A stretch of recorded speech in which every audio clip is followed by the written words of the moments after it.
Welcome back, everyone, to the topic of the week. And the topic of the week this week is a fear of failure.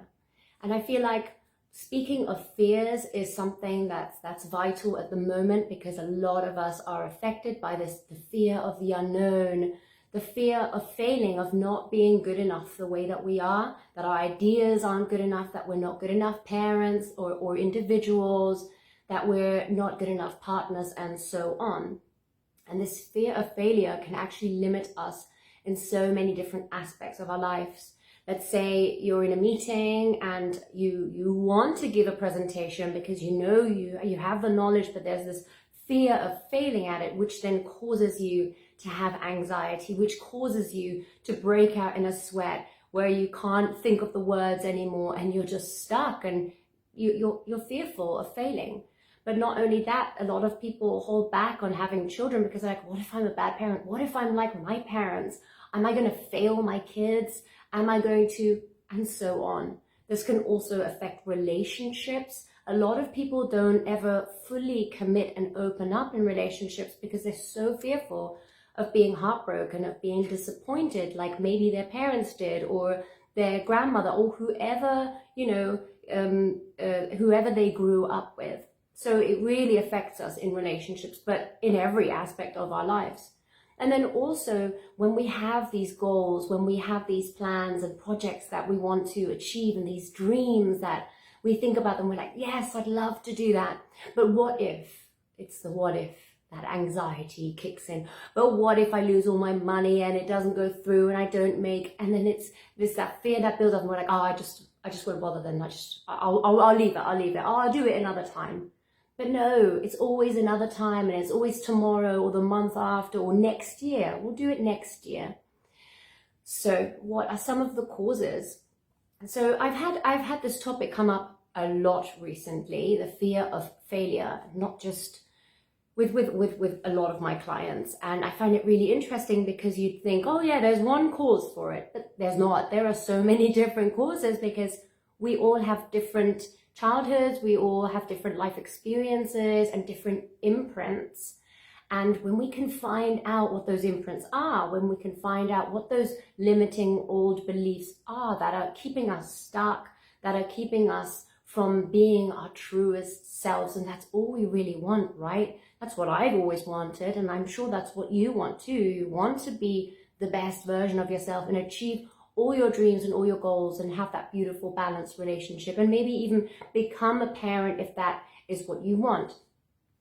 So some of the causes, I mean, there's a long list, but from some of the clients that I've had, some of the causes were that they did have critical parents, or not just the parents, that there was a belief that was developed in childhood from whatever the circumstances, whoever the parents were, they believed that they weren't good enough because someone told them, why haven't you done more? Why don't you get better grades? Why don't you? It could be because of that, because if we don't feel like we're good enough, then of course we're not going to take that risk and starting a new relationship, because we may not be good enough for that person. Then they may see our flaws, or if I'm not good enough, then how is my project, my dream that I've always wanted to do, my own business that I've wanted to open, that may fail, and then I'll have proved to myself that I'm not really good enough the way that I am. I'm not good at it, full stop.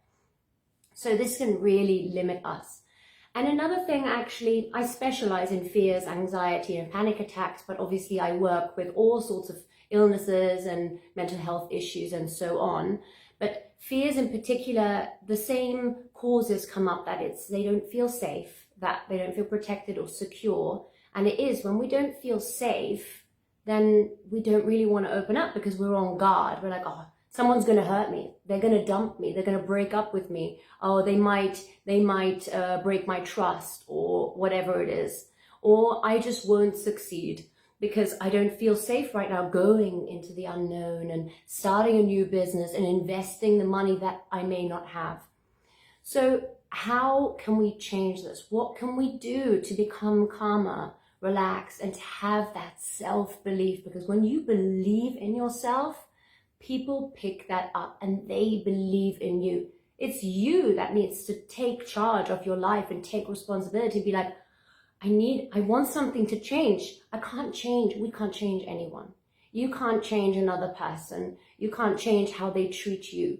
But you can change yourself and how you respond to other people, and you can take charge of your life and say, I want more. I want better relationships. I want to commit. I want to get married. I want to have children. I want to own my own business, and I'm going to freaking do it. And that is what I want for you. I want you to be the best version of yourself, because it's absolutely beautiful. When I came from absolute rock bottom where I just wanted to die, and this is not an exaggeration, this is the truth, to where I am now, I am living in gratitude every single day. And we have a fear of failure because we don't feel safe, because we have all of these limiting beliefs. If we can find out what they are, then we can completely eradicate them, remove them, release them, and let them go. And then ingrain new beliefs, positive beliefs, and connect you to your truest self.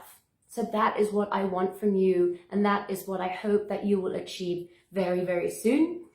And also another thing is that meditation, and I mention this near to in every video, is something that really helps keeping us calm and peaceful and relaxed with all these stresses and stimulations. Phones, I mean, they are the worst. As much as I love having a phone, I can literally do everything from my phone, it's still something that's constantly beeping. There's messages, there's Facebook, Instagram, WhatsApp, God knows what else we have on our phones.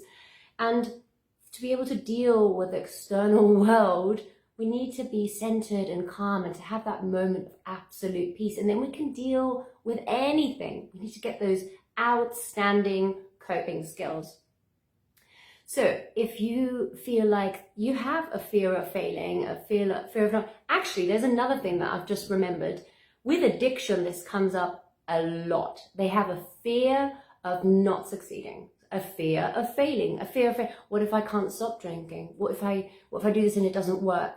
What if it's that question? What if not? What if I do succeed? What if I do stop drinking, taking drugs, and doing whatever else was affecting my life negatively? What if can be changed around completely if you just use it the right way. So if you'd like to talk more about fears, fear of failing, or whatever other issue that may be affecting you in a negative way, then you can always book a free call and ask me anything you'd like about RTT and about therapy and what you could do to improve your life. And then you could also go into my YouTube channel or just send me a message if you have any questions. So you can always go to my website, leliahypnosis.com, or just contact me through Facebook, Instagram, or LinkedIn. So I'm sending you so much love, and if you have any questions, I am always here to help. And I'm wishing you truly from the bottom of my heart all the unconditional love, all the kindness, all the abundance, and all the health and wealth I possibly can send to you in this very moment. And I hope you have a magical day. Lots of love. Big kiss. Corona-free kiss.